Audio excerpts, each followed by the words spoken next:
Halo, selamat pagi anak-anak kelas 2. Pembelajaran kita tematik kali ini masih tema 4, hidup bersih dan sehat.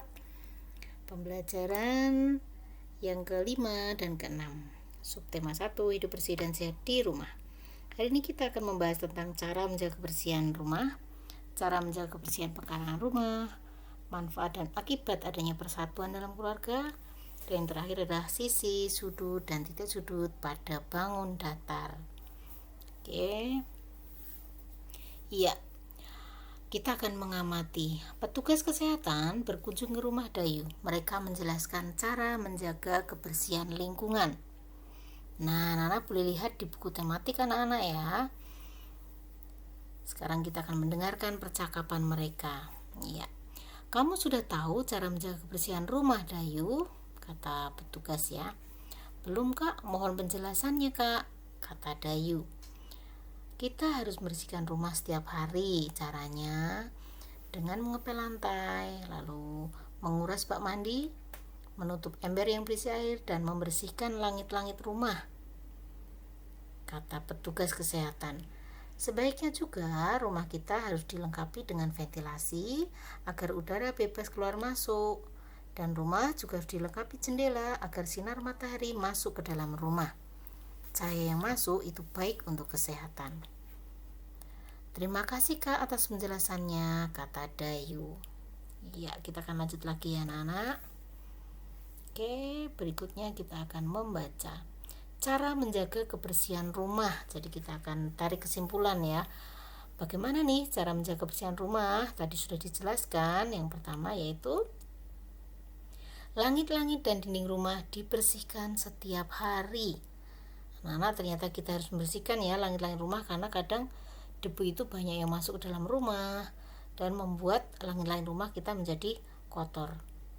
Yang berikutnya, kamar tidur harus dibersihkan dan dirapikan. Nah, ini adalah tugas anak-anak ya. Kamar sendiri harus dirapikan sendiri. Yang ketiga, kamar mandi juga harus dikuras secara teratur supaya tidak ada nyamuk yang bersarang di bak mandi kita. Yang keempat, jendela dilap setiap hari karena debu-debu itu setiap hari banyak yang menempel ke jendela kita, maka kita harus mengelap supaya jendela kita selalu bersih. Yang kelima, lantai dibersihkan setiap hari. Jadi setelah disapu, lantai harus kita pel supaya bersih. Yang berikutnya, pakaian kotor harus diletakkan di tempatnya dan segera dicuci. Selanjutnya, rumah harus ada jendela. Karena apa? Karena jendela berguna sebagai tempat masuknya sinar ultraviolet ke dalam rumah kita. Ya, itu yang membuat rumah kita menjadi sehat. Dan yang terakhir, rumah harus ada ventilasi.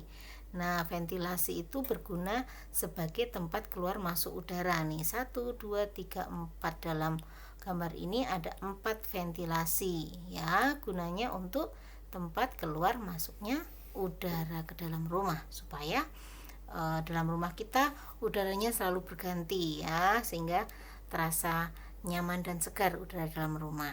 Oke, kita akan lanjut lagi berikutnya. Cara menjaga kebersihan pekarangan rumah. Nah, di sini ada gambar ya. Anak ini sedang menyapu. Halaman rumah harus sering disapu. Daun-daun yang berserakan, daun-daun kering dikumpulkan ya untuk dibuang ke tempat sampah. Yang kedua, rumput yang mengganggu tanaman juga harus dibersihkan ya. Lalu yang ketiga, sampah-sampah yang berserakan harus dibuang ke tempatnya. Dan yang keempat, selokan harus dibersihkan supaya air mengalir dengan lancar. Ini adalah cara menjaga kebersihan pekarangan rumah kita yang wajib kita lakukan. Oke, berikutnya. Dayu dan keluarga menjaga kebersihan pekarangan rumah bersama. Mereka telah menunjukkan persatuan dalam keluarga. Persatuan dalam keluarga itu banyak manfaatnya.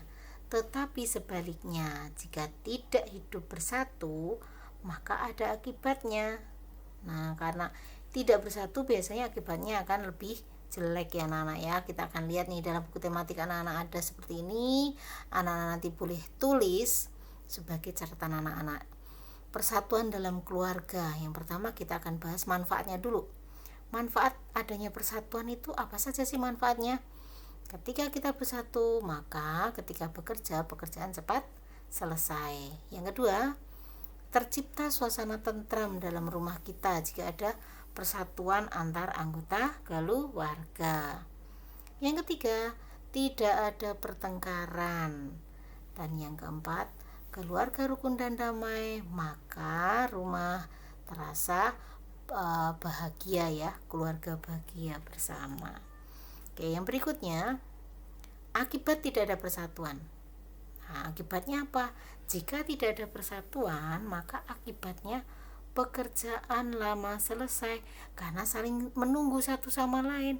Biarlah dikerjakan yang satu, biarlah dikerjakan kakak atau adik. Akibatnya pekerjaan tidak selesai-selesai. Yang berikutnya, keluarga tidak rukun. Karena saling menunggu tadi, maka lama-lama tidak ada yang membersihkan rumah. Akibatnya apa? Keluarga tidak rukun ya. Saling menunggu, tidak bertanggung jawab dengan tugasnya. Yang berikutnya, sering terjadi pertengkaran. Nah, tidak ada rasa saling menghargai. Akibatnya suasana rumah tidak nyaman. Ini ya, akibat tidak ada persatuan. Nah, maka kita dalam keluarga itu harus bersatu, saling menjaga satu sama lain. Oke, kita akan lanjut. Berikutnya kita akan masuk ke pembelajaran tentang sisi, sudut, dan titik sudut pada bangun datar. Ini mengulang kemarin ya anak-anak ya. Ini contohnya, di sini ada bangun datar seperti ini. Kita akan hitung sisinya ada berapa, sudutnya berapa, dan titik sudutnya berapa. Kita hitung ya, 1, 2, 3, 4, 5. Nah, ada 5 sisi, maka sudutnya 1, 2, 3, 4, 5. Sudutnya ada 5 juga, titik sudutnya kita akan hitung 1, 2, 3, 4, 5. Seperti Memani kemarin bilang bahwa titik sudut itu adalah pertemuan antara dua garis ya anak-anak ya. Jadi kesimpulannya, banyak sisinya 5, banyak sudut 5, banyak titik sudut 5. Ini adalah bangun datar segi 5. Oke, karena sisinya ada 5. Berikutnya 1, 2, 3, 4, 5. Ada 5 sisi, sudutnya 1, 2, 3, 4, 5. Ada 5 sudut. Titik sudutnya 1, 2, 3, 4, 5. Titik sudutnya 5. Maka kesimpulannya, banyak sisi 5, banyak sudut 5, banyak titik sudut 5 juga. Berikutnya 1, 2, 3, 4. Ada 4 sisi. Lalu banyak sudutnya 1, 2, 3, 4. Ada 4 sudut. Maka titik sudutnya 1, 2, 3, 4. Titik sudutnya juga ada 4. Maka kesimpulannya, banyak sisi 4, banyak sudut 4, banyak titik sudut 4. Berikutnya 1, 2, 3, 4, 5. Ada 5 sisi, sudutnya 1, 2, 3, 4, 5. Sudutnya ada 5, titik sudutnya 1, 2, 3, 4, 5. Kesimpulannya, banyak sisi 5, banyak sudut 5, banyak titik sudut juga 5. Iya, ini yang terakhir. Kita akan lihat, ini ada berapa sisi ya. 1, 2, 3, 4, 5, 6, 7, 8, 9, 10, 11, 12. Ada 12 sisi. Maka sudutnya 1, 2, 3, 4, 5, 6, 7, 8, 9, 10, 11, 12 juga sudutnya. Maka titik sudutnya juga mengikuti banyak sudut. 1, 2, 3, 4, 5, 6, 7, 8, 9, 10, 11, 12. Kesimpulannya, banyak sisi 12, banyak sudut 12, dan banyak titik sudut